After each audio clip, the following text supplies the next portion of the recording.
এক হচ্ছে রাজন্না হালদার এবং প্রান্তিক চক্রবর্তী পাতি বাংলায় যেটাকে আমরা বলি না ঘরকানা ঘাটকায় এরকম একটা এলিমেন্টে পরিণত হলো। ফলে এই ধরনের এঁঠো মালকে বিজেপি তৃণমূল কংগ্রেসের এজেন্ট বলেই গণ্য করছে। এইটা কিন্তু শুধুমাত্র রাজন্না প্রান্তিক বলে নয়, শুভেন্দু থেকে শুরু করে শঙ্কুদেব পণ্ডা, তাপস রায়, যারা যারা তৃণমূল কংগ্রেস ছেড়ে বিজেপিতে গেছে তাদের প্রত্যেকের জন্য বার্তা।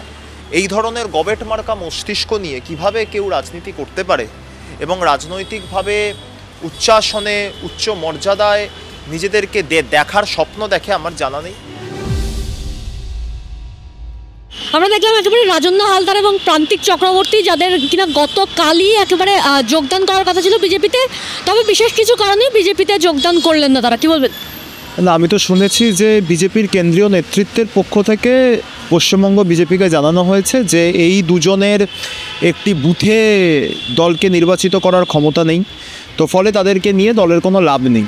এবং আরও দেখলাম যে বলা হয়েছে এরকম যে তৃণমূল কংগ্রেস থেকে নতুন করে বিজেপি কাউকে নিতে চায় না, কারণ তারা মনে করছে 2021-এ তৃণমূল থেকে যারা গিয়েছিল বা 2020-তে যারা গিয়েছিল তারা প্রত্যেকে তৃণমূলের এজেন্ট হিসাবে কাজ করেছে এবং স্বাভাবিকভাবেই তারা নতুন করে তাই বিজেপিতে তৃণমূল কংগ্রেস ছেড়ে বেরিয়ে যাওয়া কোনো উচ্ছিষ্টকে নিতে চাইছে না। এবার আমার মনে হয়েছে এইটা যদি সত্য হয়ে থাকে, এটা তো আমরা সবটাই সংবাদ মাধ্যম সূত্রে জানতে পেরেছি, তো যদি এটা সত্যি হয় তাহলে দুটো আঙ্গিক আছে। এক হচ্ছে রাজন্না হালদার এবং প্রান্তিক চক্রবর্তী পাতি বাংলায় যেটাকে আমরা বলি না ঘরকানা ঘাটকায় এরকম একটা এলিমেন্টে পরিণত হলো, এবং দ্বিতীয় হচ্ছে বিজেপি শুভেন্দু অধিকারী সহ সমস্ত তৃণমূল ছেড়ে যাওয়া শঙ্কুদেব পণ্ডা সহ তাপস রায় সহ যারা যারা তৃণমূল কংগ্রেস ছেড়ে বিজেপিতে গেছে তাদেরকেও বার্তা দিল যে বিজেপি তাদেরকে আজও তৃণমূল কংগ্রেসের উচ্ছিষ্ট বলেই মনে করে। ফলে এই ধরনের এঁঠো মালকে বিজেপি তৃণমূল কংগ্রেসের এজেন্ট বলেই গণ্য করছে। এইটা কিন্তু শুধুমাত্র রাজন্না প্রান্তিক বলে নয়, শুভেন্দু থেকে শুরু করে শঙ্কুদেব পণ্ডা, তাপস রায়, যারা যারা তৃণমূল কংগ্রেস ছেড়ে বিজেপিতে গেছে তাদের প্রত্যেকের জন্য বার্তা। কোথাও গিয়ে কি এবার রাজন্না এবং প্রান্তিক আবারও তৃণমূলে ফিরতে পারেন?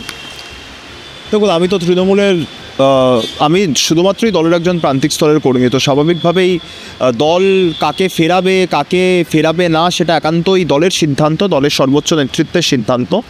তো রাজন্না হালদার এবং প্রান্তিক চক্রবর্তী দুজনেই দল থেকে বহিষ্কৃত। আরজি করার সময় তাদেরকে শোকজ করে সাসপেন্ড করা হয়, তারপর থেকে তারা বহুবার চেষ্টা করেছিলেন বা করেননি, যাই হোক দল তাদেরকে পুনরায় গ্রহণ করেনি। তো দল যখন এতদিন গ্রহণ করেনি, আজকে যখন তারা কার্যত উচ্ছিষ্টে পরিণত হয়েছে তারপরে দল তাদেরকে গ্রহণ করবে বলে আমার অন্তত মনে হয় না। আমি 10 বছর তৃণমূল কংগ্রেস করছি, আমার অভিজ্ঞতা থেকে আমার মনে হয় না, কিন্তু আবারও বলছি এটা সম্পূর্ণ দলের সিদ্ধান্ত। দল যদি চায় তাদেরকে গ্রহণ করতেই পারে, কিন্তু আমার এটা অস্বীকার করার কোনো জায়গা নেই। আমি যখন হাওড়া জেলা তৃণমূল ছাত্র পরিষদের সাধারণ সম্পাদক ছিলাম, পরবর্তীতে হাওড়া জেলা তৃণমূল যুব কংগ্রেসের সম্পাদক ছিলাম, তারপরে রাজ্য তৃণমূল কংগ্রেস আইটি সেলের সম্পাদক হয়েছি এখনও পর্যন্ত ঈশ্বরের কৃপায়, দলের নেতৃত্বের আশীর্বাদে। প্রত্যেকটা ক্ষেত্রেই কিন্তু প্রান্তিক দা তৃণমূল ছাত্র পরিষদের রাজ্য কমিটির সহসভাপতি ছিল।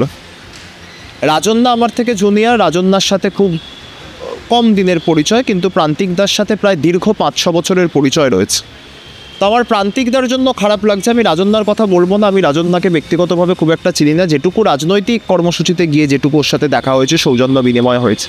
তো প্রান্তিকদার সাথে একটা দাদাভাই টাইপের সম্পর্ক ছিল, তো তার জন্য প্রান্তিকদার জন্য নিশ্চিতভাবে খারাপ লাগছে। এভাবে কেউ প্রান্তিকদার মতো কেউ যদি, যারা কাছের ছিল এক সময়, তারা যদি বিচ্যুত হয়ে যায় তাহলে নিশ্চিতভাবে সেটা খারাপ লাগার জায়গাতেই থাকে। কিন্তু রাজন্না হালদার রাষ্ট্রীয় টিভি বাংলার একটি ইন্টারভিউতে তিনি জানিয়েছেন, ফোন ইন ইন্টারভিউতে, যে দলের প্রতি বিভিন্ন বিষয় নিয়ে ক্ষোভ সৃষ্টি হয়েছিল, দলের দুর্নীতি তিনি মেনে নিতে পারেননি বলেই তারা কিন্তু দল ত্যাগ করছে। তো দলের দুর্নীতি উনি কবে থেকে মানতে পারেননি? 2023-এর 21শে জুলাইতে যখন মঞ্চে বক্তব্য রাখছিলেন তখন ওনার মনে হয়নি দলে কোনো দুর্নীতি রয়েছে বলে। তার মানে এটা বুঝতে হবে, রাজন্নার কথা এটা স্পষ্ট। এরপরেও যদি রাজন্না অন্য কোনো রাজনৈতিক দলে যায় তাহলে কিন্তু রাজন্নাকে এটা মেনে নিতে হবে যে অন্তত 2023-এর 21শে জুলাই পর্যন্ত তৃণমূল কংগ্রেসের কোনো দুর্নীতি ছিল না। এটা রাজন্না অ্যাডমিট করলো, 1 নম্বর। 2 নম্বর হচ্ছে রাজন্না হালদার 2 বছর 3 বছর 5 বছর রাজনীতি করে 21শে জুলাইয়ের মঞ্চ পেয়েছিল। সেই মঞ্চে 5 মিনিট বক্তব্য রাখার সুযোগ পেয়েছিল। তৃণমূল কংগ্রেসের এমন বহু কর্মী আছেন যারা প্রথম দিন থেকে দিদির সাথে দলটার সঙ্গে সম্পৃক্ত।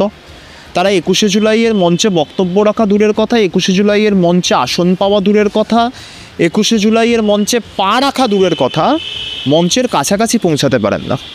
রাজন্না হালদার সেই প্রত্যেকটা ধাপ অতিক্রম করে মঞ্চে বক্তব্য অবধি রেখেছিলেন। তো এখন যদি তার এই ধরনের রিয়েলাইজেশন হয়ে থাকে, অত্যন্ত বিলম্বিত রিয়েলাইজেশন, এবং আমি বোধোদয় বলবো না, এই ধরনের গবেট মার্কা মস্তিষ্ক নিয়ে কিভাবে কেউ রাজনীতি করতে পারে এবং রাজনৈতিকভাবে উচ্চাসনে উচ্চ মর্যাদায় নিজেদেরকে দেখার স্বপ্ন দেখে আমার জানা নেই। আমি রাজন্নাকে বলবো, রাজন্না আমার থেকে বয়সে ছোটই হবে। রাজন্না আমার একসময় নিশ্চিতভাবেই রাজনৈতিক সহযোদ্ধা ছিলেন। রাজন্নার প্রতি আমার ব্যক্তিগত স্তরে কোনো ক্ষোভ, বিক্ষোভ, অভিমান কোনো কিছুর জায়গা নেই, হিংসা ও ঈর্ষা কিচ্ছুর জায়গা নেই। রাজন্নার এই ধরনের মন্তব্যগুলো না করলে আমার মনে হয় একজন প্রাক্তন রাজনৈতিক সহযোদ্ধা হিসাবে একই দলের তাকে এটুকু অনুরোধ করতে পারি, এই ধরনের মন্তব্য যত কম করবে তত ভবিষ্যতে অন্য কোনো দলে গিয়ে রাজনীতি করলে সেখানে ফ্লারিশ করার জায়গা থাকতে পারে। যত এই ধরনের মন্তব্য করবে তত কিন্তু সে নিজেই নিজের রাজনৈতিক পরিসরটাকে সংকুচিত করে ফেলবে। এবং তৃণমূল কংগ্রেসে আমি আবারও বলছি, রাজন্নার কথাতে এইটা স্পষ্ট হয়ে গেছে, আপনি যেটা বললেন আপনাদের পোর্টালকেও যে ইন্টারভিউ সাক্ষাৎকার দিয়েছে, রাজন্নার কথা এটা স্পষ্ট, 2023-এর 21শে জুলাইয়ের আগে কিংবা তারপরে রাজন্না যখন যাদবপুর বিশ্ববিদ্যালয়ের তৃণমূল ছাত্র পরিষদের সভানেত্রী হয়েছিল, কিংবা তারপর যখন রাজন্না যাদবপুর ডায়মন্ড হারবার সাংগঠনিক জেলা তৃণমূল ছাত্র পরিষদের সহসভানেত্রী হয়েছিল, ওই দায়িত্বগুলো পাবার আগে পর্যন্ত তৃণমূল কংগ্রেসে তার মানে কোনো দুর্নীতি হয়নি, এটা রাজন্না স্পষ্ট করে দিল। এরপর কোনো রাজনৈতিক দল রাজন্নাকে তাদের দলে গ্রহণ করবেন কি করবেন না, করতে চাইবেন কি না, সেটা সেই দলের ব্যাপার, এবং আমার দলেরও ব্যাপার যে আমার দল তাকে পুনরায় ফিরিয়ে দেবে কিনা। হ্যালো।